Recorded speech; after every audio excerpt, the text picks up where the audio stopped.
नमस्कार। आप देख रहे हैं पीएमसी हिंदी और मैं हूं आपकी होस्ट मीनाक्षी गुप्ता। हमारे स्पेशल शो नारी बैक टू नेचर में आपका बहुत-बहुत स्वागत है। हमारे इस शो में हम बात करते हैं महिलाओं की समस्याओं की और इन समस्याओं से वो छुटकारा नेचर के जरिए कैसे पा सकती। आज हम एक ऐसे टॉपिक पर बात करने जा रहे हैं जो इन दिनों सेडेंटरी लाइफस्टाइल की वजह से बहुत कॉमन बनता जा रहा है और ये डिजीज है पार्किंसन डिजीज। डॉक्टर देवयानी जोगी के साथ आज हम जानेंगे कि पार्किंसन डिजीज होता क्या है, इसके पीछे के कारण क्या हैं, इसके सिम्टम्स क्या हैं और इसी तरह से डॉक्टर मैम से आज हम पूरी जानकारी लेंगे। मैम आपका बहुत बहुत स्वागत है। नमस्कार। मैम मेरा आज आपसे सबसे पहला सवाल यही है कि पार्किंसन डिजीज क्या है और इसके पीछे का कारण क्या होता है। अब देखिए, आज का जो टॉपिक हमने लिया हुआ है पार्किंसन डिजीज। ये डिजीज जो है वो बेसिकली ब्रेन के रिलेटेड है। ब्रेन की बीमारी कह सकते हो आप इसे। अब जब ब्रेन में न्यूरोलॉजिकल प्रॉब्लम्स बढ़ जाता है, उसमें भी कोई ज्यादातर से डोपामाइन जो सेल है वो बहुत ही जब डैमेज हो जाता है और डीजनरेशन बढ़ने लगता है, जैसे जैसे आपकी उम्र बढ़ती है वैसे वैसे वो डीजनरेट होने लगता है, तो ये बीमारी आ जाती है।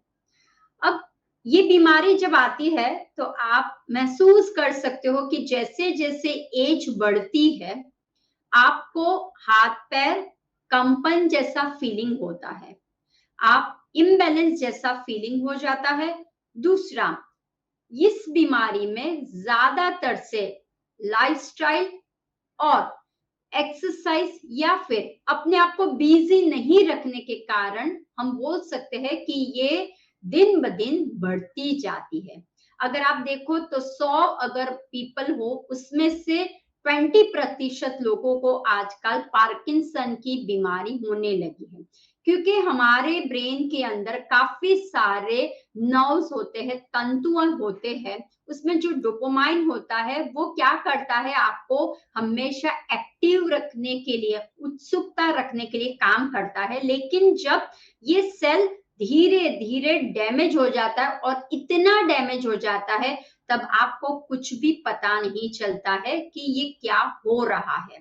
तो ये सबसे पहले ध्यान रखना है कि ये बीमारी आप खुद, क्योंकि समटाइम्स आपने देखा होगा कि रिटायरमेंट हो जाते हैं लोग 60, उसके बाद वो कुछ नहीं करते, 50 के बाद कुछ भी नहीं करते, घर पे काम न होने की वजह से कि अब मैं कुछ नहीं कर सकता, तो वो क्या करते, खाते पीते और सो जाते। तो जब आपका कुछ एक्टिवनेस नहीं होता है, जब आप ब्रेन को एक्टिव नहीं रखते हो, जब आप सोच विचार नहीं करते हो, अपने बॉडी के ऊपर ध्यान नहीं रखते हो, फिजिकली फिट नहीं रहते हो, तब आपको ये बीमारी घर कर लेती है। और एनीवे ये बीमारी जैसे जैसे आपकी उम्र बढ़ती है वैसे वैसे तो बढ़ती ही है, लेकिन आजकल 40s की एज में या समटाइम्स 30s की एज में भी ये बीमारी देखने को मिली है, ड्यू टू द हम एक्टिव रहने के लिए क्या खाते हैं वो भी बहुत इंपॉर्टेंट है। अगर आप अभी फिट हो लेकिन धीरे धीरे आपको लगता है फिट तो रहते लेकिन खान पीन में गड़बड़ी कर लेते हो, तो वो भी ध्यान रखना है। तो हमारे जो बॉडी के अंदर जितने भी सेल्स है उसको अगर एक्टिव रखना है, स्पेशली सब कुछ ब्रेन से कनेक्टेड होता है, तो अगर हम लोग आहार में ऐसा कुछ जंक फूड का ज्यादा खाते हो, ऐसे थॉट्स पे चले जाते हो, नेगेटिव थॉट्स पे, या फिर कुछ भी नहीं करते सिर्फ बैठने का काम करते हैं, तब भी ये रोग आपको 30-40 से भी देखने को मिलता है। और एक बार ये शरीर में जब आ जाता है तो वो धीरे धीरे बढ़ता ही जाता है और वो जो सेल है वो धीरे धीरे डीजनरेट होने, सेल डैमेज पे डैमेज हो जाता है और वो एक दिन ऐसा हो जाता है कि आप पार्किंसन के शिकार हो जाते हो। अब देखिए इसका जो बेस मेन कारण क्या है। तो हम इसके अंदर आपको 4 सिम्पटम्स बता सकते हैं कि क्यों ऐसा हो रहा है, राइट? कैसे पता चल सकता है हमें? तो पहला ही जो सिम्पटम्स है, पहला ही जो कारण हम कॉजेस के देखे, सिम्पटम्स कॉजेस देखे, तो क्या हो सकता है? तो देखिए, आपको आइदर कंपन होने लगता है, ओके? आपका हाथ, आपका सिर, आपके एक राइट हैंड या लेफ्ट हैंड, दोनों पे की एक हाथ पे मूवमेंट्स होती है, लेकिन उसे कहते हैं पहला कारण। अब ये जो काम आप करते हो, कोई कार्य करते हो, कुछ आप खेलते हो, कुछ एक्सरसाइज करते हो, तब आपकी मूवमेंट नहीं होती है। लेकिन जैसे ही रेस्टिंग स्टेज में आ जाए, जैसे आप सिर्फ अभी बैठे हो, तो आप कुछ पकड़ रहे हो, तो मूवमेंट में ऐसा ऐसा ऐसा होने लगेगा, क्योंकि अभी आप कुछ एक्टिविटी नहीं कर रहे हो, तो ये कंटिन्यू हाथ ऐसा ऐसा हिलता ही जाएगा, या फिर पैर ऐसा ऐसा डिग डिग डिग डिग करके हिलता ही जाएगा, या फिर आप बैठे हो और अगर सीवियर हो गया तो आपका बॉडी आपको हिलता नजर आएगा, राइट? तो ये है हमारा पहला कि आपका अगर कार्य कुछ भी नहीं करते हो तो ये धीरे धीरे बढ़ने लगता है। दूसरा है कि आप जब हिलते फिरते हो, घूमते फिरते हो, तो आपको टाइम लगता है, राइट? तो आपको समझ जाना है कि इनके भीतर में ये डिजीज आ रही है, क्योंकि अभी तक कोई डॉक्टर भी डायग्नोस नहीं कर पाए हैं कि ये सही में पार्किंसन है। दूसरा, अभी तक कोई दवाइयां में भी इतना इंप्रूवमेंट नहीं है कि आप ये दवाई लो तो 100% पार्किंसन आपका सॉल्व हो जाएगा। आफ्टर लास्ट में वो लोग सर्जरी करते ब्रेन की, लेकिन अभी तक ऐसी कोई नहीं है कि 100% हम एश्योर में बोल सकते हैं yes we can cure, allopathy में नहीं बोलते हैं। तो देखिए, जब आप हर घूमते फिरते हो तो आपको टाइम लगता है, जैसे कि आपकी जो एक्टिविटीज है, रोज बरोज की एक्टिविटीज जो होती है, जो आप, जैसे आप आंख खोल के देखते हो, आप कुछ काम करने के लिए हाथ को उठाते हो, या आप जब खाना खाने बैठते हो, तो क्या होता है, एक निवाला लेते लेते आपका टाइम बहुत लगता है। तो ये हुआ, आपको देखने को मिलता है। थर्ड रीजन ये है, थर्ड आप देख सकते हो कि आपके हाथ पैर है वो स्टिफ हो जाते हैं, यानी कि मसल्स में स्टिफनेस बढ़ जाती है। तो आप कुछ भी करते हो तो उसके भीतर में आपको पेन, दर्द का एहसास होता है, क्योंकि मसल्स बहुत ही जकड़न में हो जाती है, आपके नेक में, आपके आईसाइट्स में, आपके आर्म्स में, आपके पैरों में, आपके स्पाइनल में, राइट? हमारा जो मेरुदंड है वहां पे भी जकड़न हो जाती है। तो आप अगर नेक एक्सरसाइज करते हो तो आप इतना ही कर सकते हो, ऐसा पूरा नहीं कर सकते, क्योंकि आपका जकड़न बहुत हो जाता है। तो आप कुछ भी करते हो, जैसे कि आप सोए हुए हो बिस्तर में, अब बिस्तर से आप खड़े होते हो, तभी भी आपको महसूस होता है अरे बहुत दर्द हो रहा है। आप बिस्तर से करवट कर रहे हो एक तरफ से दूसरी तरफ, फिर भी आपको वो करवट करने में भी बहुत परेशानी का सामना करना पड़ता है, दर्द का सामना करना, क्योंकि आपके मसल्स बहुत ही स्टिफ हो चुके होते हैं। एंड द फोर्थ रीजन होता है, वो होता है कि बहुत महीने से ये आप देख रहे हो कि ये सारा हो रहा है। अब जब पार्किंसन के जो पेशेंट है वो जब चलते हैं तो वो क्या हो जाता है, इम्बैलेंस उसमें आ जाती है, यानी कि जो अलाइनमेंट है, जो पोस्चर है, जो जिस तरह से उसको चलना है, जिस तरह से उसको खड़ा रहना है, वो प्रॉपर दोनों पांव पे खड़े नहीं रह सकते हैं। तब वो ऐसा ऐसा फील करके आगे बढ़ते या फिर गिरने के चांसेस भी रहते हैं। वो कब हो जाता है, जब बहुत ही सिवियर केस में हो जाता है, इनबैलेंस उनके बॉडी में आने लगता है। तो बस आज का जो ये टॉपिक है उसमें हमें वो ध्यान रखना है कि ये जो प्रॉब्लम है वो है रिलेटेड टू ब्रेन। हमारे बॉडी में बहुत सारे ऐसे सेल्स है जो आपको लास्ट मोमेंट में दिखाते हैं, ब्लास्ट होते हैं, राइट? लेकिन आप अन्न क्या खाते हो, आप फिट कहते कैसे रहते हो, इंडिया फिट होना चाहिए। हम हमेशा बोलते हैं कि हमें स्वस्थ भारत बनाना है, लेकिन जब काम में इतने बिजी हो जाते हैं, या फिर कोई कोई जगह पे पानी का ग्लास भी वहां पे आके देते हैं, नाश्ता भी वहां के आते थे, आप उठ के नहीं जाते हो किचन में, आप कुछ एक्टिविटीज नहीं करते हो, और ज्यादातर लेडीज के यानी कि महिलाओं के देखा जाए उससे ज्यादा पुरुषों में ये सबसे ज्यादा बीमारी देखने को मिलती है। तो आज के जो मेन जो हमारा टॉपिक है उसमें यही मेन रीजन है कि एक्टिविटी आपकी बहुत कम हो जाती है, थॉट्स आपके बहुत ही धीरे धीरे आपको लगता है मुझे ये नहीं आ रहा है, अब मैंने तो कुछ करना ही नहीं है, अब मुझे तो यही हो रहा है, तो आप धीरे धीरे डिप्रेस के शिकार भी बनने लगते हो, नींद नहीं आती है। और दूसरा, अगर ये देखा जाए तो ये मोटर नर्व का भी प्रॉब्लम है। तो जो हमारा रेगुलेशन में सब कुछ कार्य होना चाहिए, राइट, इनवॉलेंटरी और वॉलेंटरी दो है, राइट, तो हमारा जो कुछ न बोलने से अचानक से मूवमेंट होनी चाहिए वो सारी स्टॉप हो जाती है। जैसे कि आंखें आप बंद कर रहे हो तो आंखों से धीरे धीरे मूवमेंट्स कम हो जाती है, आप टगर टगर ही देखते हो, बोलना पड़ता है हाँ मेरी पलके भी है। कॉन्स्टिपेशन यहाँ पे बहुत ज्यादा देर तक चलता रहता है। अगर ये पेशेंट पार्किंसन का है तो उनको कॉन्स्टिपेशन की बीमारी आ जाती है। तो आज यही हमें ध्यान रखना है कि कैसे हमें फिट रहना है और मस्त रहना है, तो ये हमें खास ध्यान रखना है।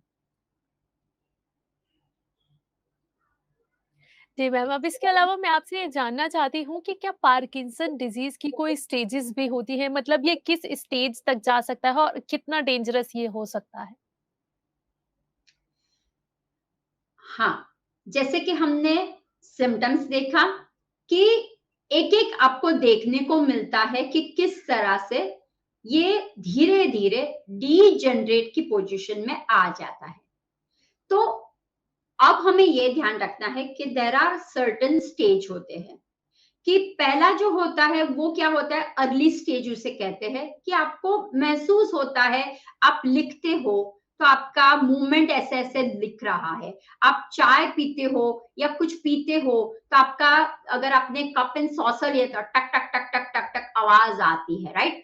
अगर आप कैरम की गोलियां ऐसा कुछ खेलते हो तो ऐसा ऐसा ऐसा ऐसा ऐसा ऐसा करके फिर शॉट मारते हो। इन शॉर्ट में झंझनाटी, राइट, वाइब्रेशंस, ऐसे ऐसे कंपन उसे बोलते हैं, वो आपको महसूस हो जाता है अर्ली स्टेज में। अब ये रहता है 6 मंथ्स 1 ईयर तक ये स्टेज में रहता है।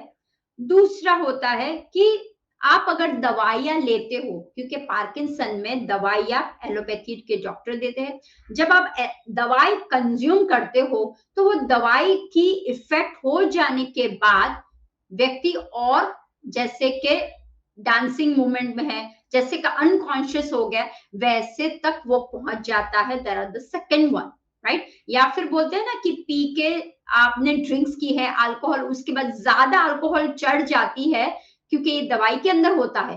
तो जब आप ये दवाई लेते हो तो आपको गूंगीपन की महसूस होती है, आपको सोने का बहुत लगता है, बार बार सोने की इच्छा होती है, या फिर आप चलते हो ना तो आप ऐसे ऐसे ऐसे हो जाते हो, राइट। तो ये है सेकंड अपना हो जाता है कि अगर आप दवाई लेते हो तो वो हमें देखने को मिलता है। देन दूसरा समटाइम्स होता है कि दवाई के साइड इफेक्ट्स, और दवाई तो लेते हो लेकिन दूसरे भी प्रॉब्लम्स होते हैं आपकी बॉडी में, वो एक्टिव होने लगते हैं, राइट। तो ये एक और स्टेज पे चला जाता है।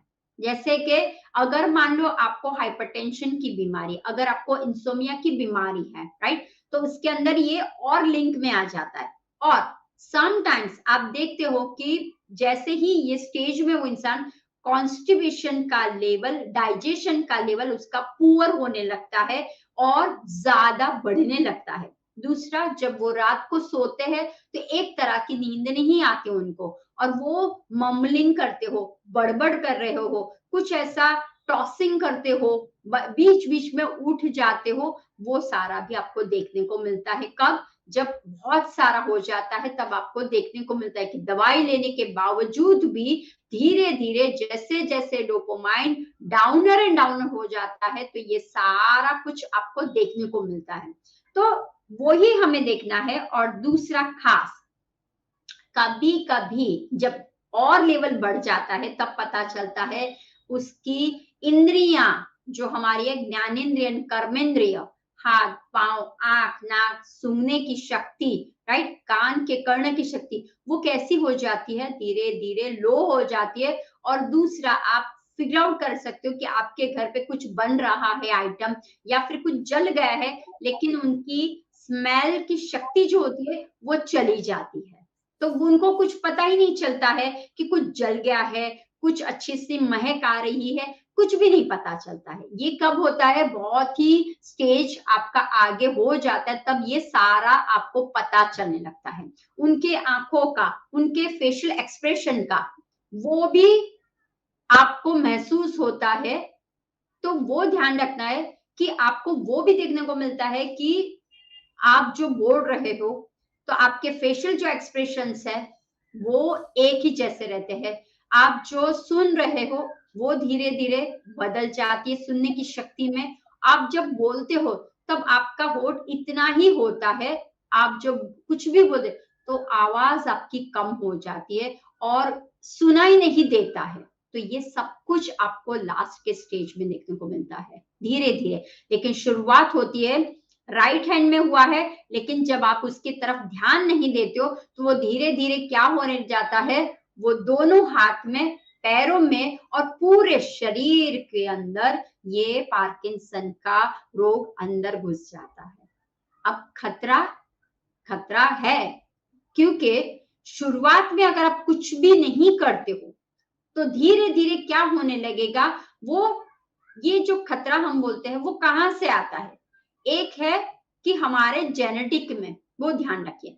अगर आपके पिताजी या दादाजी, आपके कोई भी रिलेटिव्स में, क्लोज़र रिलेटिव्स, काका को, मामा को है, तो आप में आने की शक्यता रहती है और वो धीरे-धीरे बढ़ के आप फिर टोटली बेड पे चले जा सकते हो और लास्ट में सर्जरी ही डॉक्टर बोलते हैं कि हम सर्जरी। लेकिन ध्यान रखिए, आप एक बार सर्जरी करते हो, आप एक बार इसका संशोधन कर लिया, मिल गया, लेकिन जैसे कि आप 60 के अभी हो, आपका सीवियर स्टेज में आप पहुंच गए हो, जैसे-जैसे उम्र आपकी बढ़ती जाएगी, वो भले आपने ऑपरेशन किया हो, भले आपका लग रहा हो कि अब मुझे दवाई से अच्छा लग रहा है, वो तो सोते रहते हैं, नहीं, वो डीजेनरेट सेल होता जाता है, तो आपको अगेन एंड अगेन जैसे-जैसे आप 80 की ओर जाओगे, तो आपका कैसे हो जाएगा, अगर मान लो 60 एज है अभी, तो 100 में से 15-20 लोग हो जाएंगे, लेकिन आप 70 में जाओगे तो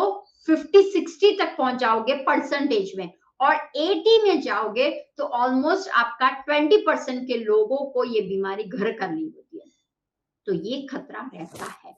तो हमें बस वो ध्यान रखना है कि जैसे ही आपको पता चले कि मैं कुछ ऐसा कार्य करता हूँ, स्पेशली आप देखना कि जो लोग कुछ फैक्ट्री में कुछ कार्य करते रहते हैं, तो उनकी आदत होती है यहाँ से बॉक्स उठाओ, यहाँ पे रखो, यहाँ पे रखो, यहाँ पे करो, राइट? तो वो कंटिन्यूस, कोई-कोई होते हैं कि ब्लो ड्रायर करते हैं, ब्यूटी पार्लर में होते हैं, वो लोग ब्लो ड्रायर करते हैं, स्ट्रेटनिंग करते हैं, तो आप देखो उनका हाथ अगर ब्लो ड्रायर छोड़ देते हैं, उसके बाद देखो तो झंझनाटी सी हाथ में आ जाती है, राइट? फील होता है। अगर कोई टेनिस प्लेयर है, अगर आपको पता हो, तो एक बहुत ही नामांकित प्लेयर जो टेनिस प्लेयर था, उसको एज ऑफ 30 में पार्किंसन की डिजीज उसके घर आ गई थी और he is very worried about, क्यों? क्योंकि 30 की एज में वो प्ले नहीं कर सकता, ही इज वेरी। तो कभी कभी आपकी खान पान क्या है, आप सडनली कुछ नेगेटिव सोच ले, आप सडनली कुछ ड्रॉप आउट करते हो, वो भी हो जाता है, क्योंकि डोपामाइन जो सेल होता है वो धीरे धीरे डैमेज नहीं होता, वो फटाक से आपको दिखाई देता है और आपके ब्रेन में ही फट से प्रॉब्लम्स होने लगता है, और वो जैसे ही कनेक्शन बंद हो जाता है, आपको लगता है he is in a bed rest totally. लेकिन एक अच्छा है, क्योंकि he is a player, tennis player था, तो वो धीरे धीरे आगे बढ़ने के लिए खुद पे, तो पार्किंसन डिजीज में वही ध्यान रखना है, हमें खुद को उठाना है। तो खतरा तो है, लेकिन अगर आप योग, प्राणायाम, आसन एंड ध्यान पे बहुत सारा कॉन्शियसनेसली, बहुत सारा ध्यान पूर्वक करते हो, थोड़ा सा एरोबिक एक्सरसाइज, थोड़ी सी कार्डियो जैसी एक्सरसाइज करते हो, तो आप ये कंट्रोल में कर सकते हो। तो आपको बस ध्यान रखना है, खाली नहीं बैठना है। अगर आप खाली बैठोगे, तो आपका ये प्रॉब्लम बढ़ता जाएगा। आप कुछ एक्टिव रहोगे, तो आपके ब्रेन भी एक्टिव रहेगा, आप एक्टिव रहोगे, तो आपकी हाथ पैर की मूवमेंट भी रहेगी। मोस्ट ऑफ द टाइम हमने देखा हुआ है कि एक मेंटेलिटी हो गई है इंडिया में, 60 साल, 59 के बाद रिटायरमेंट हो जाता है। तो ये रिटायर के बाद क्या करना है? बहुत सारा काम कर ले, अब घर पे बैठो। जब आप घर पे बैठे हो तो शुरुआत के 1 वीक पे बहुत अच्छा लगता है, लेकिन फिर घर आपको खाने दौड़ता है, क्योंकि आप कोई कंपनी में काम कर, आप कोई ऑफिस में काम करते हो, तो कॉन्स्टेंटली आपका ब्रेन वर्क कर रहा होता है, कॉन्स्टेंटली आप कुछ मूवमेंट करते रहते हो, और थोड़ा सा अंदर से भी होता है, मुझे ये टारगेट फिनिश करना है, मुझे ये कार्य फिनिश करना है, तो आपका हाथ पैर चलता रहता है। आप एक्टिवली लाइफस्टाइल, यानी कि सुबह जल्दी उठ जाते हो, पूरी दिन की जो दिनचर्या होती है वो परफेक्ट टाइम में होती है, आप थोड़ा सा ब्रीदिंग के साथ वर्क करते हो। लेकिन जैसे ही आपको पता चला नाउ यू आर रिटायर, तो लोग दूसरा काम ढूंढने नहीं जाते, उल्टा घर पे बैठने से खाओ पियो सो जाओ, खाओ पियो सो जाओ, और इसमें सारा डैमेज होने लगाता है। तो बस ये खतरा मैं बोलना चाहती हूँ कि अगर आप अभी घर पे हो, कुछ भी नहीं कर, कुछ ना कुछ भगवान ने कोई ना कोई टैलेंट सबको दी होती है, तो अगर ये सिम्टम्स आपको दिख रहे हैं, तो उसको अवेयरनेस के साथ, उसको ऐसा मत सोचिए कि ये तो नॉर्मल है। हाँ, कभी कभी टू मच डायबिटीज में, टू मच हार्मोन में ऐसा ऐसा होता है कि आधर आपको वर्टिगो में या ऐसे कोई दूसरे डिजीज भी होते हैं कि जिस वजह से आपका बॉडी शेकिंग होता है। बट वो क्यों होता है? क्योंकि एक तो है बॉडी अलाइनमेंट नहीं रखते हम लोग, दूसरा योग आसन प्राणायाम या आप कोई भी तरह की एक्सरसाइज नहीं करते हो। जब आपके भीतर में एक्सरसाइज नहीं होती तो आपका बॉडी कैसे हो जाता है? लथार्जिक हो जाता है, कुछ न करने की इच्छाएं होती है, राइट? आपकी इम्यूनिटी लो होने लगती है, आपके ऊपर कुछ ना कुछ बर्डन जैसे बार बार क्या आते हैं, रोग अप्लाई होने लगते हैं, तो आपका बॉडी फिर क्या होने लगता है? शेकी होने लगता है, वो भी एक कारण हो सकता है। दूसरा, digestion is a main problem है, जो आपका डाइजेशन प्रॉपर होना चाहिए वो नहीं होता है। तो ये उदान, समान एंड अपान, तीन प्राण का मिलकर ये रोग होता है। अगर डाइजेशन नहीं ठीक होगा तो मेरा ब्रेन की जो एक्टिविटीज जो मैं कर रही हूँ वहां पे नहीं जाएगा। तो फूड को बहुत ध्यान रखना है। दूसरा, आप कितने एक्टिव रहते हो वो ध्यान रखिए, बिकॉज समटाइम्स क्या हो जाता है, ये डिजीज आपको ऐसे नहीं, लेकिन जब आप यंग होते हो, जब आप काम करते हो, तब आप भागते रहते हो, तो आपको सारा दर्द आप भूल जाते हो। और पार्किंसन में यही होता है, जब आप काम करते हो आपका हाथ पैर कुछ भी शेक नहीं होता है, कुछ भी आपको पता भी नहीं चलता है। लेकिन जैसे आप बैठ गए, जैसे आप कुछ भी नहीं कर रहे हो, वो धीरे धीरे बस एक्टिव रहना है। जितना आप एक्टिव रहोगे, जितना आप अपने आप को एक्टिव रखोगे, तो ये डिजीज से आप पार नेचुरल वे से हो सकते हो। उसके लिए दवाई, हाँ, दवाई कब हम बोलते हैं दवाई लीजिए, लेकिन कब? जब आपका बहुत सारा स्टेज पे आप पहुंच गए हो, उसके बाद आपको 6 मंथ्स तक लगातार आपको देखने को मिल रहा है, तो पहले ट्राई कीजिए, उसके बाद आप दवाइयां ले सकते हो। इसके अंदर दूसरा मैं एक ऐड करना चाहूंगी, कोई कोई दवाइयां एलोपैथी की ऐसी होती है कि भूखे पेट लेनी होती है, लेकिन एक टेंडेंसी हो जाती है, जब आप दवाई को भूखे पेट नहीं लेते हो लेकिन खाने के साथ लेते हो या खाना खाने के बाद लेते हो, तो वो दवाई की इफेक्ट कितनी हो जाती है? कम हो जाती है। तो वो भी एक आपको ध्यान रखना है कि आपका रूटीन लाइफ में आप क्या करते हो। अगर आप दवाई ले रहे हो तो स्पेसिफिक कोई कोई दवाई एम्प्टी स्टमक होती है, तो आपको एम्प्टी स्टमक लेनी है, लेकिन अगर आप गलती से ये करते हो तो प्रॉब्लम बढ़ सकता है। तो बस आपको ये ही आज के सेशन में हमें ध्यान रखना है कि हमारा बॉडी पोस्चर्स, हमारा अलाइनमेंट, और कितना आप योग के पीछे जाते हो, एक्सरसाइज के पीछे जाते हो, और कितना आप स्वस्थ रहते हो और कितना दूसरों को स्वस्थ रखते हो। मैम, पार्किंसन से लाइफ को जो भी खतरा होता है उसे हम कैसे टाल सकते हैं? मतलब उससे बचाव हम कैसे कर सकते हैं कि ये हमें हो ही ना? अब देखिए, जैसे कि अगर आपको रहना है स्वस्थ, मुझे पता है कि मुझे ये थोड़ा सा मैं लिखती हूँ, मेरा काम है लिखना। सडनली जैसे ही लिखते लिखते पता चला कि मुझे वाइब्रेशन हो रहा है, तो अब देखिए आपको ये सिम्टम्स मिल गया कि सडनली ब्रेक शेकी हो रहा है। तो आपको क्या करना है? एक्सरसाइज, हाथों की एक्सरसाइज, अलर्ट रखने की एक्सरसाइज रखिए आप। एक्सरसाइज के द्वारा और फूड इनटेक के द्वारा आप अपने आप को प्रॉपर रख सकते हो। तो जैसे ही आपको पहला ही पता चले कि मेरे घर में यानी कि मेरे क्लोजर रिलेटिव में ये प्रॉब्लम था, तो आप में आने के चांसेस रहते हैं, तो आप अवेयर हो जाइए। उसके ऐसा मत सोचिए कि अरे कुछ बात नहीं होगा तब देखा, नहीं, क्योंकि ये जल्दी जल्दी जैसे जैसे एज बढ़ती जाती है वैसे वैसे डीजेनरेट होता जाएगा और वन डे वो कोलैप्स हो जाएगा। तो बेटर है, मैं सभी को बोलूंगी, अभी ही हमने योगा डे सेलिब्रेशन किया हुआ है, तो उठो जागो और अपने लिए, अपने हेल्थ के लिए, हमें स्वस्थ रहने के लिए क्या करना है, डिजीज फ्री रहना है हमें, राइट। तो हर रोज सुबह या आपको अगर जैसा भी टाइम मिले अपने आप को हेल्दी रखने की कोशिश करिए थ्रू द एक्सरसाइज द्वारा। तो जैसे ही आप एक्सरसाइज करते हो आपका ब्लड सर्कुलेशन, आपका मसल टोनिंग, और जब कोई नेगेटिव थॉट्स बहुत आने लगते हैं तो वो भी धीरे धीरे रिलीज होने लगते हैं। और ब्रेन के जो मसल्स है, कोई कोई ऐसे एक्सरसाइज होती है, कोई कोई ऐसे ब्रीदिंग पैटर्न्स होते हैं कि जिससे हम एक्टिव रहते हैं और वो सेल को लाइव कर देते हैं, अच्छी तरह से उसको फीड अप करते हैं हम, राइट।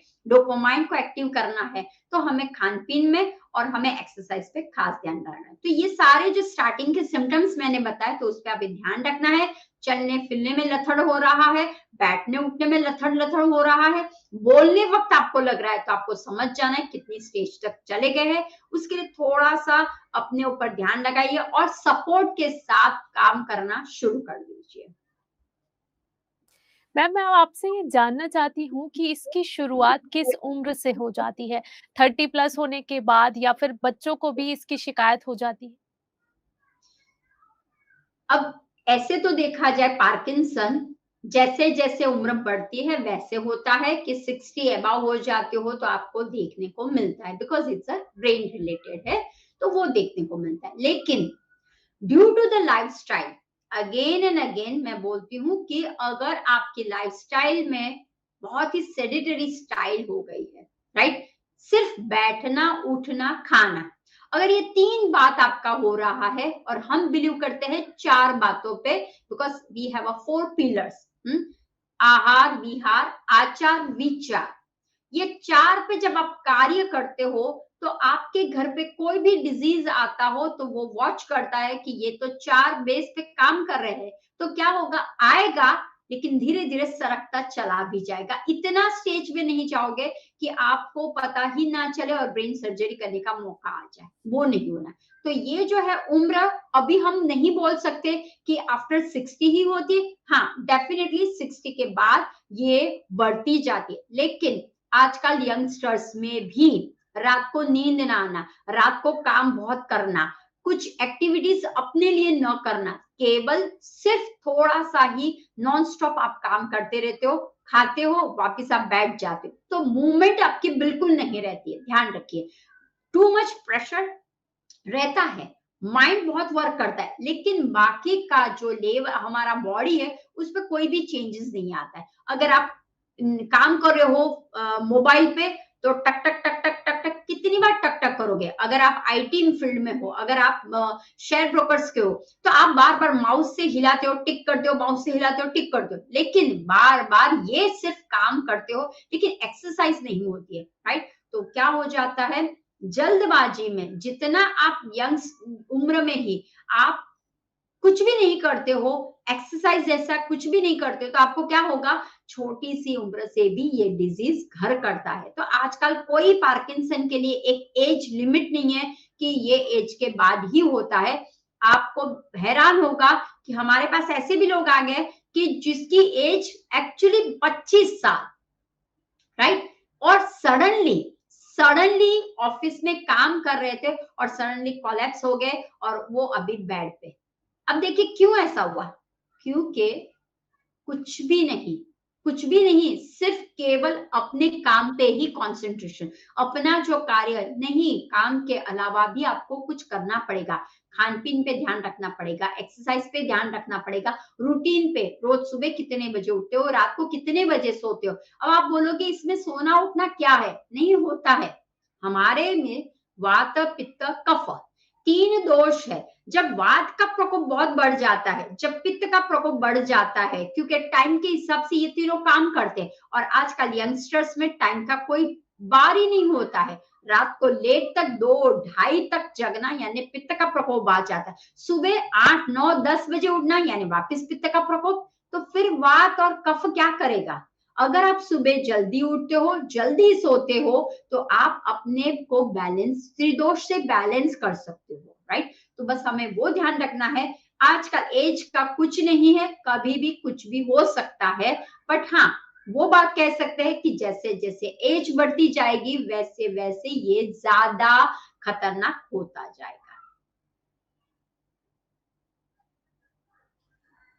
मैम, आज के एपिसोड की शुरुआत से ही आप लाइफस्टाइल पर बहुत ज़्यादा ज़ोर दे रहे हैं। तो अब जैसे-जैसे लोगों का वर्क फ्रॉम होम हो गया है, उनका सेडेंटरी लाइफस्टाइल बढ़ता ही जा रहा है, एक्टिवनेस, फिजिकल एक्टिवनेस बहुत ज़्यादा कम हो गई। तो इसमें योग और एक्सरसाइज किस तरह से हेल्प करती है, चाहे वो बच्चों में हो या बूढ़ों में हो? हमेशा हम लोग एक पे ही फोर्स करते रहते हैं। एक है योग, आसन, प्राणायाम और दूसरा है अन्न। क्यों करते हैं? क्योंकि अगर हमें भीतर से अच्छा रहना है, अगर हमें बाहर से अच्छा रहना है, तो ये दोनों का समन्वय होना बहुत जरूरी है। केवल आप सिर्फ भीतर के अंदर डालने का काम करें लेकिन उसको पचाने के लिए कुछ भी नहीं करते हो, तो वो क्या होता जाएगा, बहुत खतरनाक पे चला जा सकता है। तो इसीलिए बच्चों को भी आजकल एक्सरसाइज नहीं करने के करते हैं और उसकी वजह से उनको काफी सारे प्रॉब्लम्स देखने को मिलते हैं। अभी से उनको आईसाइट के प्रॉब्लम्स होने लगे, अभी से मोटापा का उनको होने लगा। क्यों? Because of the sedentary lifestyle. बड़ों में, यंगस्टर्स में भी खाओ पियो ऐश करो और फिर वापस अपने काम पे बैठ जाओ, तो दिस इज नॉट। तो आपको बस एक याद रखना है कि जैसे कि ये पार्किंसन डिजीज में, इसके अंदर आपके फेशियल्स की, आपके जॉइंट्स, आपके मसल्स, उसको टोनिंग करने की जरूरत है, क्योंकि पार्किंसन में फेस को भी कवर किया जाता है। जब आपका फेस, जब आप बोलते हो, आईज की एक्सप्रेशंस की नहीं रहते हैं, नाक से सुनते हो तो आपको पता नहीं चलता है, मुंह से बोलते हो तो आपका थोड़ा सा आवाज पता चलता है, थोड़ा सा नहीं पता चलता है, वैसी सिचुएशन आ जाती है। तो क्या करना है, थोड़ा सा फेशियल एक्सरसाइज करनी है आपको। जैसे ही आप फेशियल एक्सरसाइज करोगे, वो इंप्रूवमेंट आने लगेगा, राइट? तो इंप्रूवमेंट कैसे आएगा कि आपको मैं बता दूं कि अगर आप कोई भी ये कर रहे हो तो आपको क्या करना है, ये जो टंग ईश्वर ने दी हुई है सिर्फ खाना खाने के लिए या पचाने के लिए नहीं है, उसको क्या करना है, टंग को बाहर निकालना है और टंग का रोटेशन करना है। जितना हो सके टंग को बाहर निकालिए, रोटेशन कीजिए, टंग को राइट साइड लीजिए, टंग को लेफ्ट साइड पे लेके जाइए, इस तरह से करना है। फिर आपको क्या करना है, जैसे ही आप करते हो, पानी को मुंह में एक आदत डाल दीजिए। जब भी आप पानी पीते हो, मुंह में पानी को भर लीजिए, और धीरे धीरे पानी को इतना इतना नीचे डालिए यहाँ पे। तो पानी को भर लीजिए,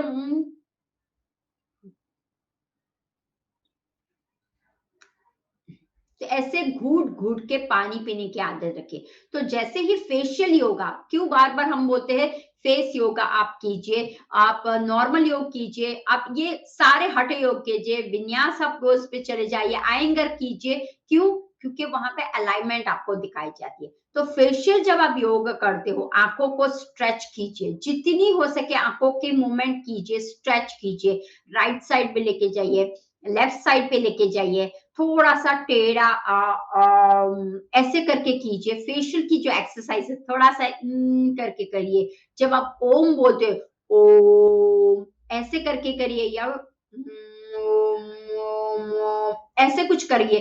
तो क्या होता है, आपकी ये जो मसल्स है, राइट, वो खींचते हैं आपको। तो वो फेशियल एक्सरसाइज, आंखें कुछ कर रही है, मुंह ऐसा हो रहा है, कुछ थोड़ा सा फेशियल एक्सरसाइज कीजिए। तो ये है पहला, कि जब आप फेशियल एक्सरसाइज, कोई भी बचपन के दिन याद कीजिए, हम क्या करते थे, शांभवी मुद्रा में आंखें लेके जाते। शांभवी मुद्रा पे ज्ञाने का मतलब क्यों, आप दोनों भौरों के एक साथ, यानी आंखों के दोनों कीकी को एक साथ यहाँ पे लगाना है, आग्नेय चक्र पे, उसे कहते हैं शांभवी मुद्रा।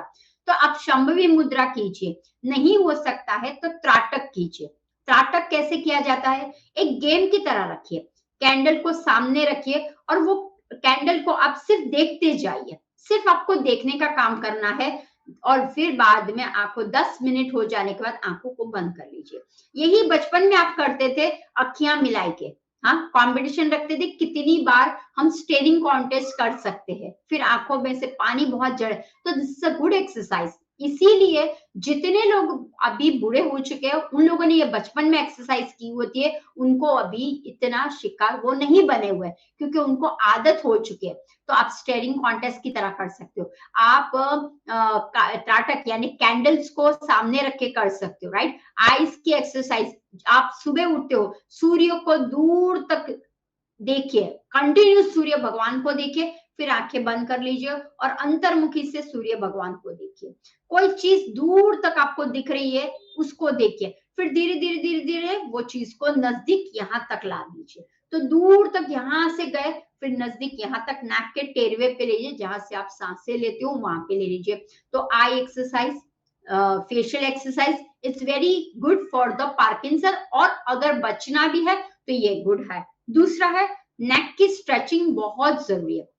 नेक स्ट्रेचिंग क्यों करना है? क्योंकि से हमारा जो भी है ब्रेन की रिलेटेड सब कुछ रहता है, तो उसका मेरिडियन पॉइंट हमारे बैक ऑफ द नेक में दिया है। सबसे पहला आपको स्ट्रेस आता है, सबसे पहला डिप्रेशन में जाता है, तो ये सब कुछ तो पहले से होने लगता है। आपको लगता है ये सडनली हुआ, कोई चीज कोई बीमारी सडनली नहीं होती। तो आपको क्या करना है, नेक की, अगर मान लो नेक की एक्सरसाइज आप अपने आप से नहीं कर सकते हो या फिर प्रॉपर नहीं कर सकते हो, तो सपोर्ट ले लीजिए दूसरों का। लेफ्ट हैंड को रखिए, स्ट्रेच कीजिए, धीरे धीरे धीरे, इतना होता है कोई बात नहीं, धीरे धीरे और कीजिए और खींचिए। अगर आप नहीं कर सकते हो तो दूसरों को सपोर्ट से कीजिए।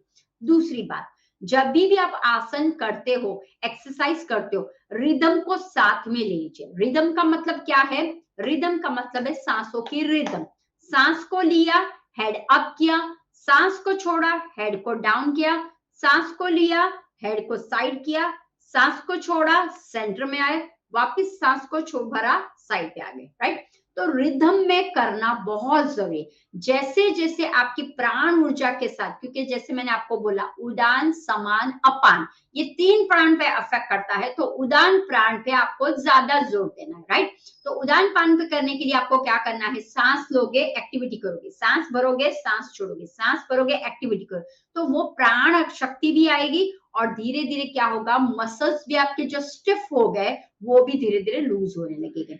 उसके बाद है कि आप हाथों की, शोल्डर की इस तरह से डिवाइड करके एक्सरसाइज कीजिए, कि जैसे कि आपने कुछ पकड़ा हुआ है और हाथ को आप ऊपर कर रहे हो, फिर धीरे से नीचे कर रहे हो। आपने कुछ पकड़ा हुआ है और आप क्या कर रहे हो, क्रॉस कर रहे हो और धीरे धीरे ऊपर लेके जा रहे हो। भले अभी आपको लगेगा ये हो रहा है, लेकिन जाइए जाइए जाइए जाइए पीछे, क्या होगा, क्योंकि हमारी इम्यूनिटी भी कम हो जाती है, हमारी स्ट्रेंथनिंग पावर भी कम हो जाती है। तो जब आप हाथों की एक्सरसाइज करते हो, आपके मसल्स में टोनिंग आ जाती है, फ्लेक्सिबिलिटीज आने लगती है और धीरे धीरे जो स्टिफनेस है, जिस वजह से आप कुछ कार्य पकड़ नहीं सकते हो, कर नहीं सकते हो अपने आप, वो करने लगोगे। आप स्पून लेते हो तो उसको, स्पून को या फिर दिया कर कुछ भी करते हो, तो इस तरह से क्यों करने में आता है, क्योंकि दोनों का बरोबर का ट्यूनिंग होना चाहिए, इसलिए। तो आपको क्या करना है, एक हाथ से टिंग टिंग टिंग टिंग करना है और दूसरे हाथ से ऐसे ऐसे गोल गोल घुमाना है। ब्रेन एक्सरसाइज कीजिए। आप जब ब्रेन एक्सरसाइज करते हो, कुछ एक्टिविटी है, राइट, या ऐसे ऐसे 3 4 5 6 ऐसे ऐसे करते रहो, या 1 2, फिर 1 किया, 2 किया, 1 2, फिर 1 किया, फिर 2 किया, इस तरह से कुछ हाथों की एक्सरसाइज जिसके साथ आपका ब्रेन भी कनेक्ट रहता हो, एक्सरसाइज के साथ इस तरह से भी आपको करना है, राइट। ये हो गया। अब आप किसी की पोस्चर, क्योंकि इसमें ध्यान रखिए, स्पाइन पे बहुत इफेक्ट होती है। जैसे जैसे स्टेज बढ़ता जाता है, आदमी झुक जाता है, ऑटोमेटिक उसके पोस्चर बदल जाती है। तो आपको क्या करना है, एक तो है सीधा बैठने की आदत रखनी है, राइट। सीधा नहीं, अगर पोस्चर अलाइनमेंट सीधा होगा तो आपका फटाफट ब्लड सर्कुलेशन काम करने लगा है। तो स्पाइन की, मेरुदंड की एक्सरसाइज आपको हमेशा करनी है। आइदर आप ट्विस्टिंग में कर लो, खड़े खड़े हो ट्विस्ट कर लो अपने हाथों से, या फिर कुर्सी पे बैठे हो तो थोड़ा सा ब्रेक करके ट्विस्ट कर लो अपनी बॉडी को, वो आप कर सकते हो। दूसरा है कि रोटेशन, शोल्डर का उसका रोटेशन कर लीजिए। तो इस तरह से आपको क्या करना है, बॉडी को साइड बाय साइड या फिर हस्त उत्थान आसन कर्व कीजिए, बॉडी को दोनों हाथों को ऊपर कर लीजिए और थोड़ा सा कर्व का मूवमेंट दीजिए, लेकिन सपोर्ट के साथ। अब आप बोलोगे सपोर्ट के साथ कैसे, तो देखिए आपके पास रोप हो तो रोप का सपोर्ट ले लीजिए, पकड़िए और फिर आगे जाइए, फिर वापस आ जाइए, फिर वापस आप आगे जाइए, तो रोप की मदद से कर सकते हो। फिर है बेंडिंग, फॉरवर्ड बेंडिंग एक्सरसाइज। अगर आपके साथ कोई है, दीवार का सपोर्ट ले लीजिए और धीरे धीरे आप नीचे जाइए। अगर मान लो दीवार भी आपको लग रही है गिरने लगता है, तो क्या कीजिए, अगर आपके पास विंडो हो, बारी हो, तो बारी को पकड़िए, हाँ विंडो को जो बार होते हैं वहां पे पकड़िए और धीरे धीरे धीरे धीरे धीरे धीरे आप बैंड करिए। पहले 90 डिग्री पे चले जाइए, एल पोजीशन बना दीजिए, फिर कंफर्ट लग रहा है तो आप नीचे जाए। इन शॉर्ट आपको स्पाइनल की एक्सरसाइज करनी है, आंखों की करनी है, फेशियल की एक्सरसाइज करनी है, नेक की एक्सरसाइज करनी है, और धीरे धीरे आपको पैर की, अगर आप कुर्सी पे बैठे हो तो पाओ को उठाइए, नीचे रखिए या स्टेपिंग कीजिए, अप डाउन अप डाउन। आपके पास बाथरूम में स्टूल होगा तो स्टूल के ऊपर अप कीजिए, फिर ये कीजिए, दीवार का सपोर्ट ले लीजिए, सीधा खड़े रहिए, स्टेप्स कीजिए स्टेप्स कीजिए। जब आप कंफर्टेबल हो जाते हो तो आपको क्या करना है, फिर धीरे धीरे नीचे स्टेप्स करने जाना है। इन शॉर्ट में ऑल ओवर बॉडी को कैसे मेंटेन करना है, एक्सरसाइज। क्योंकि यहाँ पे ध्यान रखिए, आप जब एक्सरसाइज करते हो, आप जब योग करते हो, आसन करते हो, तो आपका एक्टिव हो जाता है, स्टिफनेस कम हो जाता है, ब्लड सर्कुलेशन होता है, मसल्स में जो जकड़न आ गई है वो निकल जाती है। और मेन फायदा है सांसों के साथ रिदम रिदम रिदम। और लास्ट में आपको शवासन करना है। जैसे ही आप शवासन करते हो तो आपको क्या करना है, शवासन करते समय दोनों पाँव को आलती पालती मार लीजिए या दोनों पाँव को बैंड कर लीजिए, राइट। और फिर एक हाथ छाती के ऊपर और दूसरा हाथ पेट के ऊपर रखिए और रिदमेटिक पे जाइए कि मैं जब सांस भरता हूं दोनों हाथ ऊपर आते हैं, छाती भी ऊपर आती है, पेट भी ऊपर है। जब मैं सांस छोड़ता हूँ पेट अंदर जाता है, छाती भी नीचे आती है, राइट। तो दिस इज पूर्ण श्वास की क्रिया कीजिए, पूर्ण श्वास की क्रिया आपको करनी है। दूसरा, इसके अंदर प्राणायाम बहुत इंपॉर्टेंट रोल काम करता है। क्यों प्राणायाम, क्योंकि जितना आप प्राणों के साथ रहोगे आपका क्या होगा, फटाफट काम करेगा मूवमेंट। जैसे आपने हाथ को ऊपर किया, अगर मैं सांस के बगैर कर दूं क्या होगा, थोड़ी देर के बाद आपको यहाँ पे स्टिफनेस लगेगा, दर्द जैसा होगा। लेकिन आप जब सांस को भरते हो तो क्या होगा, कहीं पे भी जकड़न है वो दूर हो जाएगी, सांस को छोड़ोगे ये हो जाएगा। तो प्राणायाम के साथ करना है। अब प्राणायाम में कौन सा करोगे, तो एक है अनुलोम विलोम, कुंभक के साथ। पहले नॉर्मल कीजिए, आप कर सकते हो, राइट नॉस्ट्रिल में लेफ्ट से सांस को लिया, राइट से छोड़ा, फिर राइट से लिया, लेफ्ट से छोड़ा, फिर धीरे धीरे जैसे आपको पता चले उसके बाद होल्ड योर ब्रेथ करो कि सांस भरा, होल्ड बाय कुंभक किया, फिर सांस को छोड़ दिया। तो इस तरह से आप एक्सरसाइज कीजिए, प्राणायाम कीजिए। और ध्यान, ध्यान क्यों करना है, अब देखिए टेंशन तनाव हो जाता है क्योंकि धीरे धीरे आप सब कुछ छोड़ देते हो और धीरे धीरे वो इंक्रीज होके आपका बॉडी पूरा अनकंट्रोल में चला जाता है। बहुत से सोच आते हैं, नींद नहीं आती है, टेंशन तनाव बहुत, और भूल जाते हो, बहुत सी बीमारी आपको घर कर लेती है।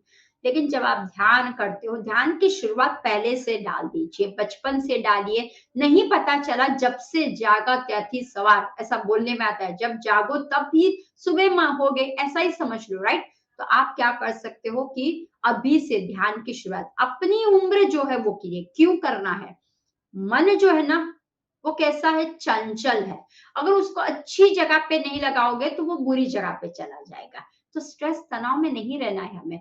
हम जब स्ट्रेस तनाव में रहते हो, डाइजेशन पावर कैसे हो जाता है, स्लो हो जाता है। लेकिन स्ट्रेस तनाव से नहीं रहते हो, आपका डोपामाइन भी बढ़ता है और आपका डाइजेशन जो है वो बहुत, अग्नि जो है वो बहुत ही अच्छी रहती है, प्रदीप्त रहती है। तो ध्यान रखिए, stress is very major problem होने लगा है कि जिस वजह से आप अपने पूरे शरीर के सेल्स को तो डैमेज करते हो, लेकिन सारे जो सिस्टम्स है हमारे बॉडी के उसको भी डैमेज करते हो। तो इस तरह से आपको क्या करना है, आप भामरी प्राणायाम कर सकते हो, आप इकार का साउंड कर सकते हो, जो आपके पास नियर कोई भी योग के थेरेपी योग करवा रहे हो उनके सपोर्ट से। बस एक ही ध्यान रखना है, अपने अलाइनमेंट को अभी से ठीक करना शुरू कर दीजिए। हाथों की मूवमेंट्स के लिए आप बॉल ले सकते हो, राइट, या फिर स्ट्रेंथनिंग के लिए आप बॉटल की एक्सरसाइज कर सकते हो, चेयर के साथ एक्सरसाइज कर सकते हो, बहुत से वेरिएशन है आपके पास, बट सपोर्ट के साथ कीजिए, रिदमेटिक ब्रीदिंग के साथ कीजिए। जब आप ये दोनों का समन्वय करते हो तो आप खुद देख सकते हो कि आपकी ये बीमारी कैसे भाग जाएगी। मैम, अब हमारे दर्शकों के कुछ सवाल हैं, चलिए झटपट से उनके सवालों को ले लेते हैं। हमारी एक दर्शक है फिजा, जो बता रही हैं कि उनके फादर को काफी सालों से इस तरह की परेशानी हो रही है। उनके फादर की उम्र है 60 साल और पहले उनके हाथों में शिवरिंग होती थी, लेकिन उनके हाथ अब मुड़ भी गए हैं और वो पूरा टाइम शिवरिंग उनमें होती रहती है। तो वो पूछ रही हैं कि इसके लिए क्या कर सकते हैं। अब देखिए, जैसे कि अब 60 साल के बाद ज़्यादा डिजेनरेट होने लगता है, तो मैं एक ही सजेशन करूँगी कि उनको सबसे पहले तो थोड़ा-सा मूवमेंट करना शुरू कर दीजिए। जैसे कि थोड़ा-सा आप अगर उनको एक्सरसाइज़ आप करवा सकते हो, मूवमेंट बहुत ज़रूरी है। खान-पीन में लिक्विड का ज़्यादा जाने दीजिए, जैसे कि हाई रिच प्रोटीन या हाई रिच फाइबर का इंटेक ज़्यादा जाने दीजिए। जितना वो लिक्विड पे ज़्यादा है, वेजिटेबल जूसेस है, राइट? या फिर फ्रूट्स है, तो वो जितना लेंगे, विटामिन सी युक्त लेंगे, फिर प्रोटीन युक्त लोगे और हाई फाइबर युक्त लोगे, तो आपका शरीर के अंदर भीतर जो गंदगी भरी हुई है, वो सारी निकलने लगेगी। तो बस वो आपको काम करना है कि ड्राई फ्रूट्स है, वेजिटेबल्स है, फ्रूट्स है, उसका इंटेक वो कोई भी तरह से आप दे सकते हो उनको, वो देना शुरू कर दीजिए। और दूसरा, उनको थोड़ी-थोड़ी मूवमेंट करवाइए। अगर आप सोचोगे कि अब 60 है, 60 इज़ नथिंग, आप भी उनके साथ कीजिए। आप सपोर्ट करिए और धीरे-धीरे करना शुरू करें। उनको बिज़ी रखने की कोशिश कीजिए। एक दूसरा होता है नाद, राइट? दूसरा होता है, अभी देखो उन लोगों को खास ध्यान रखना है कि जैसे घड़ी में टक, टक, टक, टक आवाज़ आती होती है, राइट? जैसे वो आवाज़ की तरफ ध्यान लगाते हैं ना, तो उनके यहाँ पे एक्टिव होने लगता है, सेल जो डैमेज हो गए वो एक्टिव होने लगता है। आइदर घड़ी है या फिर दीवार पे कुछ लगी हुई है या बेल है, टेंग, टेंग, टेंग ऐसा है, या ओमकार, ध्यान रखिए। ओम, ओमकार का जो मंत्र चैंटिंग हो रहा है उसका भी साउंड्स अवेलेबल होते हैं। तो ये जो नाद है, राइट, वो जो करते हैं, तो वो उनको सुनाइए, तो उससे भी उनका फायदा होगा। अगर वो बोल सकते हैं अच्छी तरह से, तो आप उनको अ का साउंड, ऊ का साउंड और म का साउंड पहले करवाइए और उसके बाद धीरे धीरे बोलिए, सांस को भरिए, सांस को छोड़िए, रिदमेटिक में आप उनको करने की शुरुआत। और जब वो आंखें बंद कर लेते हैं, उसके बाद उनको ये 5-10 मिनट के लिए साउंड सुनाइए।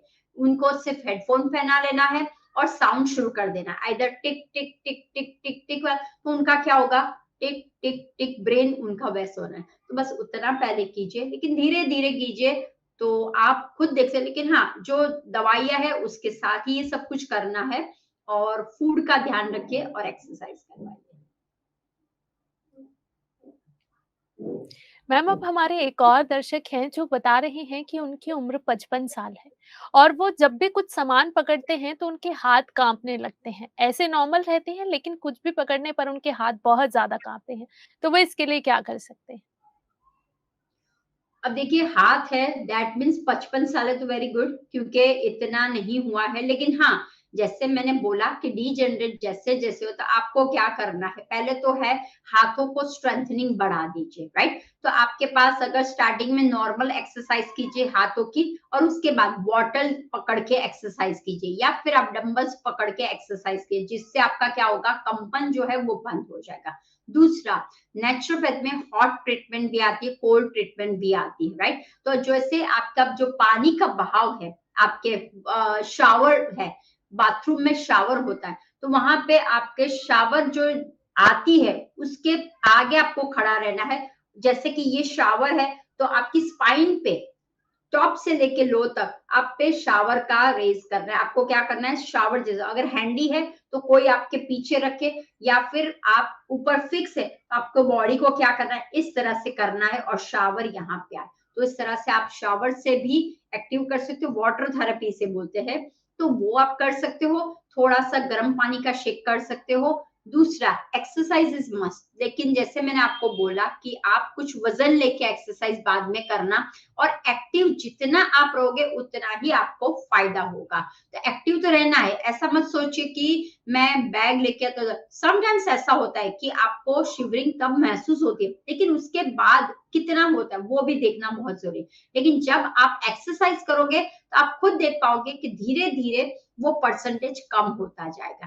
तो बस डू द एक्सरसाइज, और जैसे मैंने आपको बताया वैसे आप कीजिए। और अगर आपको लगे तो एक वार्म वाटर ले लीजिए, उसके अंदर मार्बल्स डाल दीजिए और एक्सरसाइज कीजिए। सांस को भरिए, सांस को छोड़िए, मार्बल से उसको पकड़िए टाइटली, फिर छोड़ दीजिए, फिर वापस। तो वाटर थेरेपी की एक्सरसाइज हो जाएगी हाथों की। वार्म वाटर है, अंदर सी सॉल्ट डाल दिया हुआ है आपने और मार्बल डाल दिया हुआ है, और वो मार्बल को पकड़िए छोड़िए, मार्बल को पकड़िए छोड़िए, फिर इस तरह से, लेकिन रिदमेटिक के साथ, सांसों के साथ आपको ये एक्सरसाइज करनी है। और कहीं अगर हो तो आप शिरोधारा की ट्रीटमेंट से, नश्य है जो नाक में डाले जाते हैं, वो ट्रीटमेंट आप कर सकते हो, और हेड मसाज भी अच्छी तरह से करके देखिए, तो आपको फायदा जरूर मिलेगा। मैम अब हमारे एक और दर्शक हैं जो पूछ रही हैं कि पार्किंसन मेडिसिन किस साइड इफेक्ट्स की वजह से भी हो सकता है?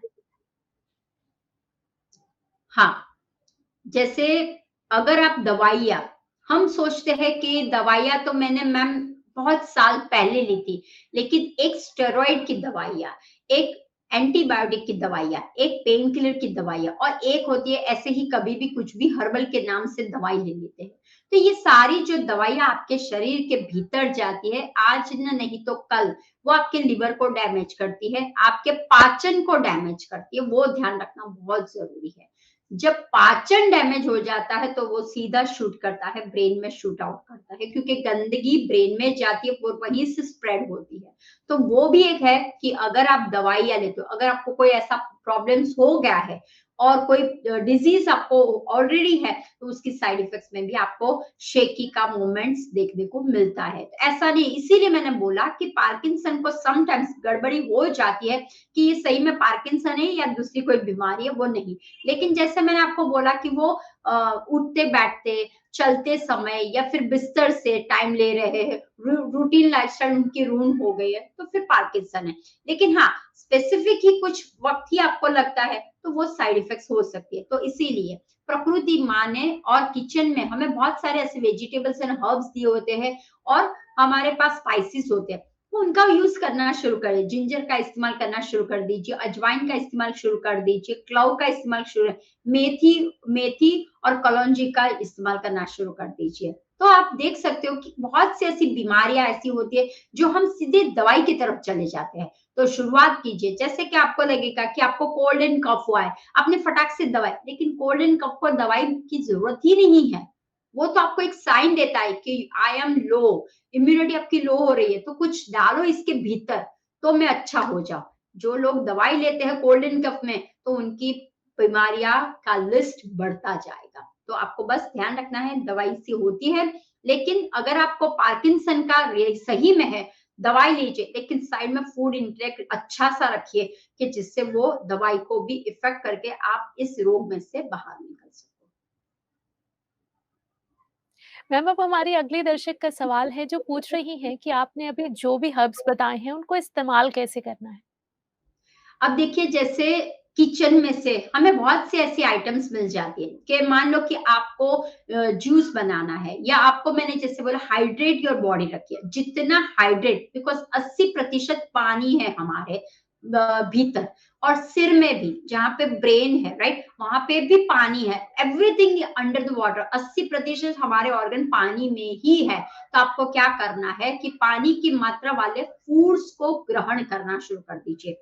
जैसे कि जिंजर है तो जिंजर एल, एक ग्लास पानी लीजिए, उसको उबालिए, उसके अंदर जिंजर को श्रेड करके डाल दीजिए, और डालने के बाद 3 मिनट्स तक उबालिए, उसके बाद उसको ठंडा कर लीजिए। नॉर्मल हो जाने के, नॉर्मल नॉट ठंडा, नॉर्मल हो जाने के बाद उसके अंदर हनी डाल दीजिए और टेस्ट के लिए अपना डालना है, आइदर आप डाल सकते हो संचर पाउडर डाल सकते हो और हनी डाल सकते हो, और करना हो तो नींबू डाल सकते हो। तो ये हो गया आपका जिंजर एले हो गया। तो इस तरह से आप बना सकते हो।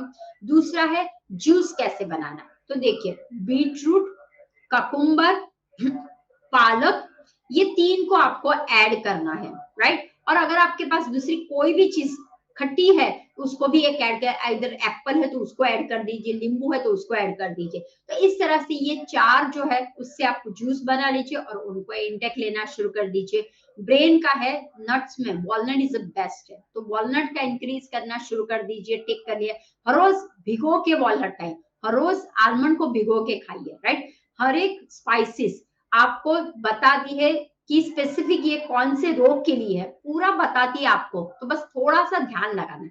दूसरा, विटामिन सी वाले जितने भी फ्रूट्स है उसको इंटेक करना शुरू कर दीजिए।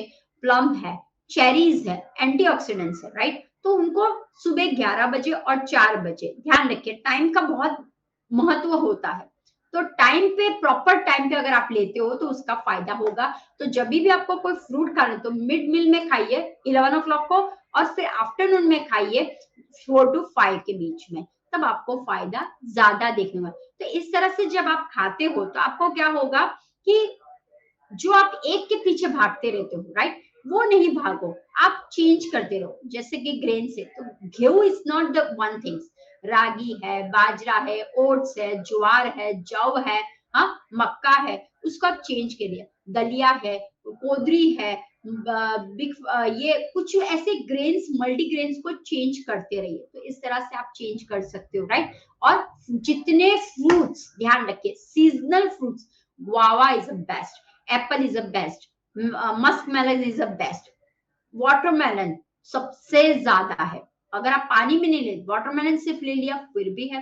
लेमन जूस बेस्ट है। इसके अंदर ग्रीन टी बहुत ही अच्छा साबित हुआ है। ग्रीन टी, अगर आप ग्रीन टी लेते हो, लेकिन हाँ ज्यादा नहीं लेना है, वो भी बात ध्यान रखनी है। अगर ज्यादा रहते हो तो वेट लॉस होने में शक्यता रहती है आपकी, राइट। तो आपको क्या करना है, इंस्टेड ऑफ आप ले लेते हैं। दूसरा, दही बहुत इंपॉर्टेंट काम करता है। जितना आप योगर्ट, दही घर पे बना के खाओगे, आपकी गट थेरेपी और डोपामाइन को इंक्रीज करने में दही बहुत काम करता है।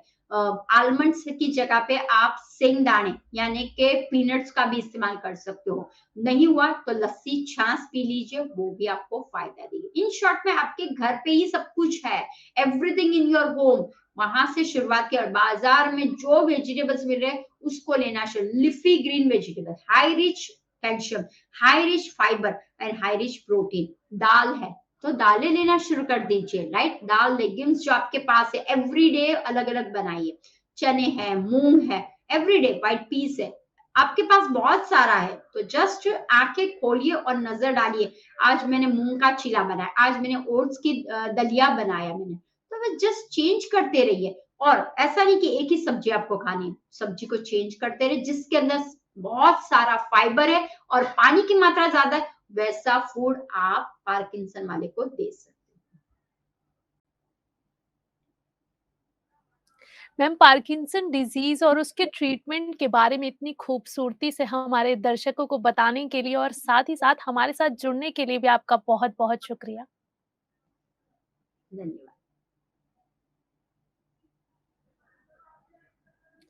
आप देखते रहिए पीएमसी हिंदी। अगले एपिसोड में आपसे फिर होगी मुलाकात। और अगर आपको कोई भी या किसी भी बीमारी से संबंधित कोई भी प्रश्न है या आप किसी भी तरह की दिक्कत महसूस कर रहे हैं, तो आप हमें हमारे YouTube लाइव पर कमेंट करके और हमारे WhatsApp नंबर पर मैसेज कर भी आप हमसे पूछ सकते हैं। बने रहिए पीएमसी हिंदी के साथ। अगले एपिसोड में आपसे फिर करेंगे मुलाकात। तब तक के लिए धन्यवाद।